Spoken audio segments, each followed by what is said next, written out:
Hi, I am Avrum Rosensweig.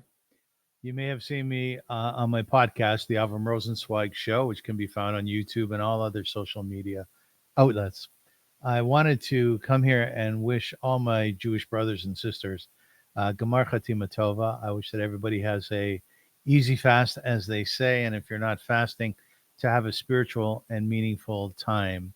I myself started a few years ago what's called the Forest Shul, and I take 25 to 30 people on average every single year, both on the first day of Rosh Hashanah and on Yom Kippur itself, into the forest near my home. And from about 10:30 to 2:30, or sorry, from about 10:30 to 12:30, we have a service which is somewhat unconventional. We do sing some prayers and songs like Avinu Malkeinu, which is a very stirring song. We blow the shofar, and much of the time that we spend together is predicated on discussions about introspection and about forgiveness. And I ask people to authentically and honestly speak about how their year was, what they did, which they felt was extremely positive and was reflective of growth within their own lives. And then I also asked them to determine sort of what they could have done better, how they could have strengthened themselves. And by the same token, to look forward to the year coming and to make a commitment to finding areas of our own life which we can target, which we can, as I said, to strengthen ourselves. Perhaps it's being kinder, perhaps it's being more giving. Maybe it's becoming more of an intellectual and understanding both Torah and the world in which we share and live. I think that these are very important holidays because they give us an opportunity to set aside some time when we think about ourselves, our relationship with ourselves, which is called Bein Adam La'atzmi, as well as our relationship with others, Bein Adam Lechavero, and of course our relationship with God, which is Bein Adam Lamakom. It's said that when we're younger, we always think about emulating those who have great intellectual prowess.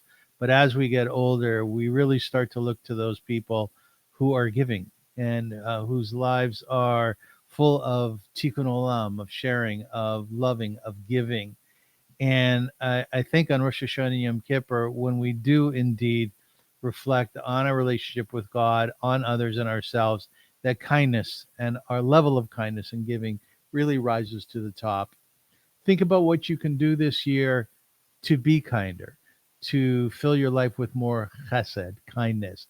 I have always said that the reason why our world exists, why it moves forward, why the Second World War was won, is because goodness trumped evil. And therefore, nowadays, when we, the Jewish people, are experiencing a barrage of anti Semitism and hatred, when the world has this cloud hanging over it, I think what we can do, we can be active, we can be out there speaking to our, government representatives and so on.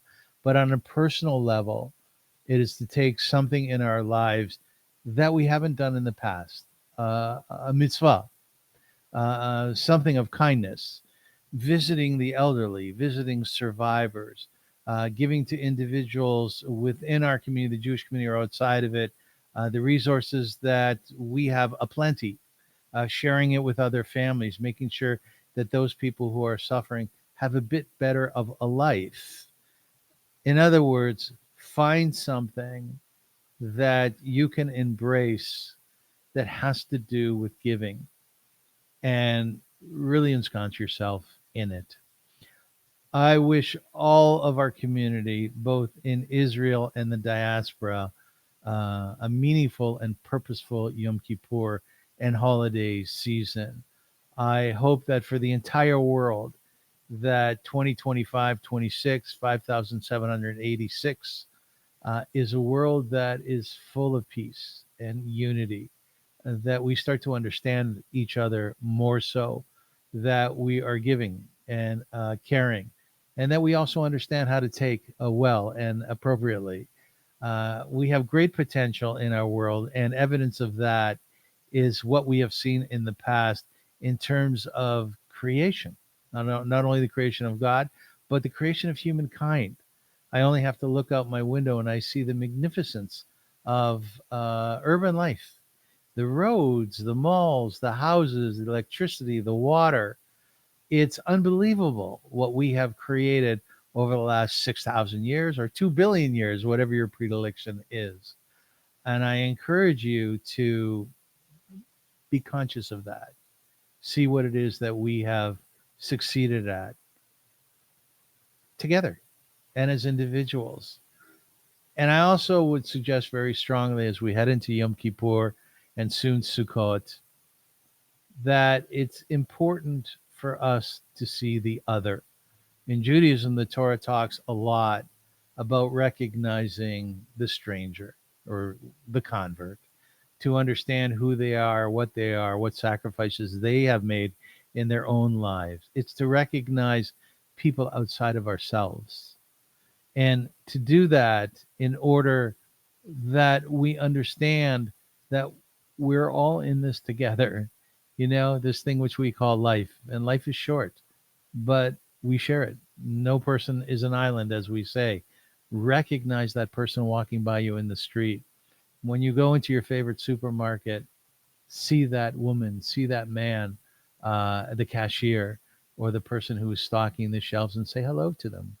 Wish them a good day. Ask them per their welfare. That, in my mind, is the thing that pushes our world forward. And the more that we do that, the more that we are conscious of the world in which we share with 9 billion other people, and understand that just as our lives are full of goodness and love, that we also have difficulties. It's not only us, it's everybody. So it's a lot to take in, but it's really worthwhile thinking about, and as we head into Yom Kippur. So as they say in Yiddish, sei gesund, which means go in health and share of yourself and share with yourself. Gmar Chatimah Tova. Have a beautiful year of health, of prosperity, of sweetness, and Yisrael Chai. God bless Israel and the people of Israel who are fighting on our behalf on the front lines and doing a magnificent job. Gmar Chatimah Tova. Thank you.